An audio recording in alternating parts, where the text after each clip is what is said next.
আওয়ামী লীগ বাংলাদেশ থেকে উৎখাত হওয়ার পর বর্তমানে বাংলাদেশের ক্ষমতায় না থেকেও ক্ষমতায় থাকার অধিকারী একটা দল, তার নাম হচ্ছে বিএনপি। তবে তাদের কিছু কর্মীদের অপকর্মের চিত্র আমাদের সবার সামনে প্রতিনিয়ত ভেসে আসে, সোশ্যাল মিডিয়া বলেন, আমাদের নিউজ মিডিয়া বলেন, সব কিছুর মাধ্যমে। তো এরই একটি তথ্য আমাদের কাছে এসেছে। কিশোরগঞ্জের তাড়াইল উপজেলার বিএনপি কাউন্সিলরকে কেন্দ্র করে দলটির দুই গ্রুপের মধ্যে সংঘর্ষ ঘটনা ঘটেছে।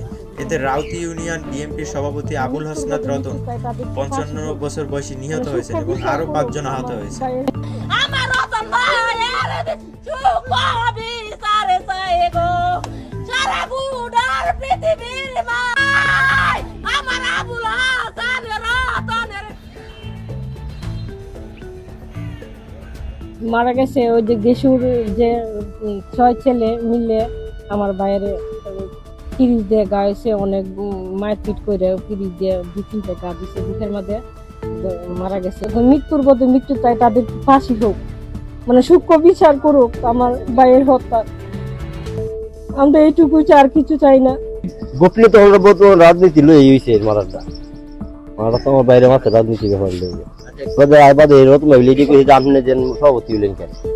আমি আছি, আমি জানি মুসুয়ার গ্রুপ তে আপনি কেটে যাই তো আমার গতি তার কি তারলো না এটা কইতি বলে গালাই লইছে বাদে না দিলা দিলি রে বাদে কিছু চাই না এই বাড়ি কিন্তু কোন দেন না বাদে আমার বাইরে মাত্র না আমার পরে দি কাকা নাই মেজি গাইছে কি তার লাগি আইছে তোমরা বাদে গেছো সেরাই আশা তারে কাকারে ফার্মাসি গিয়ে দিয়ে মিছিল গেল ছিল গিয়ে দিয়ে ফার্মাসি আমি শুধু এদিকে দেখছি।